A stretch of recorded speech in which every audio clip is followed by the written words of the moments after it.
Hello everybody and welcome to another video.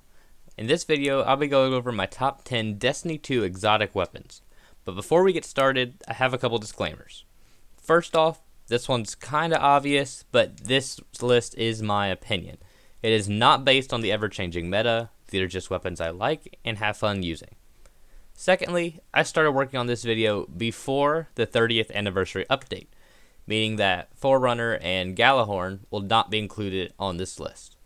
Although Galahorn and Forerunner are both awesome, and who knows, I might make a second list where they are in it. Along with those are the raid exotics and a few miscellaneous ones from the monument. But don't worry, with the exception of Vest Mythoclast, none of the missing exotics are even worth putting on this list, which is why I haven't bothered to get them yet. Anyway, now that the boring part's over, let's get started. First off, let's start out with Ruinous Evocation. Now, most people probably wouldn't put this on a top 10 list due to the fact that it's only good for low-level activities, and even then, you have better choices. But I didn't put it here because of its power. I just think it's fun to use. Also, I couldn't decide between Crimson and Dead Man's Tale, but because I already scripted this bit, it stays. The disintegration animation, paired with turning your enemies into weapons, just makes it a fun gun to use while doing some open-world activities or playlist strikes. Not much else, just fun to mess around with.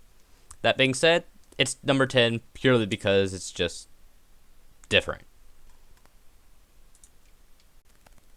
Next up at number 9, Xenophage. This is a good all-around DPS heavy weapon for PvE and usually my go-to for bosses. Although technically a machine gun archetype, it fires with the range and damage of a sniper with a low zoom scope. When doing dungeons, I'll switch to this weapon right before the rally flag at the boss for a solid damage phase. However, there's not much to it other than that. Just solid damage and high recoil.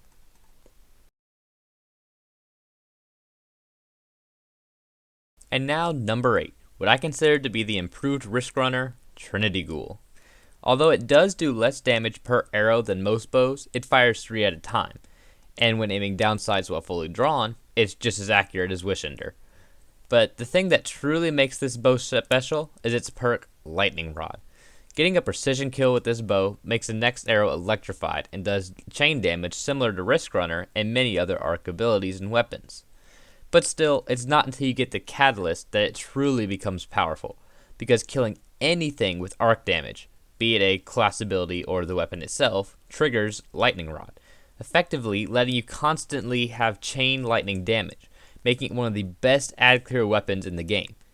And unlike Risk Runner, you don't have to throw yourself into a thrall pit to proc it. Nice. And coming in at number 7, we got our first hand cannon on the list, Arianas Val. Now, I don't know how much you know about my playstyle, judging by the lack of Destiny content on my channel, but I'm all about precision. And like the great Hunter Vanguard Cade 6 once said, hand cannons are for the most accurate of us. And what could be more accurate than slapping a sniper scope onto one? This weapon has max impact and almost just as much range, as well as the ability to pierce barrier champion shields in high-level strikes. The only downside to this weapon is that it takes special ammo, but that can be fixed if you have the right mods equipped. I mean, it really isn't much of a problem. Although this isn't exactly my go-to for Grandmasters, it's definitely helpful in Master and Legend Lost sectors and other medium-level activities. And although it's built for long and medium ranges, with a little practice, you can make it pull off close range in a pinch. Now for another hand cannon, Thorn. Can you guess what my favorite archetype is? Thorn, unlike Arianas Val, is much more like a hand cannon and less like a sniper. Although this weapon shines brightest in PvP, I still think it does amazing in PvE activities. You can decimate low-level enemies with it because final blows drop remnants, which increase the mark of the Devourer perk and reload the weapon, allowing you to keep firing without pause. For yellow bar and boss enemies, it poisons them for extra damage, and the poison damage stacks. This not only makes those happy numbers huge, but keeps some enemies from recharging their elemental shields while you heal or revive teammates. And who knows, if Bungie ever decides to make a Poison Darkness subclass, we could have a full Thorn Warlock build using Necrotic Grips and the subclass itself, with Thorn, of course. Now that's something I would switch classes for. At least for a little while. I mean, Hunter Supremacy, am I right? We're halfway through our list with Lemanok. Pretty much, it's a Thorn bow. Just because it's a different kind of weapon, it has more range but less fire rate. However, unlike Thorn, it does not reload itself, which would be a useless perk for a bow anyway. I don't know why you need it to reload yourself. Whatever. When fully drawn, there's a small window that arrows will poison the target, and landing a precision hit when this window is open spreads the poison to nearby combatants. Once again, this weapon is mainly known for PvP, but I use it for PvE quite often, mainly for bosses and some quick ad clear. If there are bow artifact mods for the season, the poison can also stun the champions, not just the actual arrow. Yeah, it's great for overload champions, I can say. I also have been told that using the Hunter Gauntlet's Oathkeeper, that the window for the poison arrows doesn't close. However, I have not had the chance to try this myself, but it makes sense. All in all, it's a great weapon and alternative to Thorn when you're looking for more range. Now on to number 4 with Ignis Burden. This sniper is the best sniper you can have for PvE. It doesn't take heavy ammo, much like some of the previous meta snipers, Darcy and Whisper of the Worm. And on top of that, its exotic perk has to be one of my absolute favorites, as it allows you to combine all 4 bullets in the magazine into one very high damage shot, taking one shot, one kill very seriously. Think of it like Celestial Nighthawk, but kinetic. So, you can still rock that awesome Void subclass, No? Just me? Alright. Well, even better, with the Catalyst, if you combine all 4 bullets, you get another damage bonus on top of the 4 added ones already, meaning that artifact mods allow, this is a must-have for Grandmasters and Raids. Then again, this weapon is also probably the reason we haven't had sniper artifact mods in a while, so, yeah. Moving on to the top 3, we have Wishender. This bow is the standard exotic bow. It may not have the poison or the ad clearing abilities of the other bows on this list, but what it lacks in perks, it makes up for in stats. This is one of, if not the, most accurate long-range bow, or even weapon, in the game, making it a must-have for sharpshooters such as myself. Its exotic perk allows it to see enemies through walls while fully drawn and aiming down sights. Although this may not seem the most useful, with some practice, you can surprise anyone from around the corner, be it AI or another Guardian. Another of its perks is that arrows pierce, dealing damage when it exits as well as going through anyone behind the shot. They're all running at you? No problem. A shot or two of this and will be sent back to the darkness. Guardian hiding behind a corner with a shotgun? Well, now you know right where they are, and you can end their wish of going flawless. Coming in hot at number 2, Ace of Spades. Now, had this been D1 or both D1 and D2 weapons, the original version of this hand cannon would be number 1 easy. But saying how this is D2 only, it's at number 2.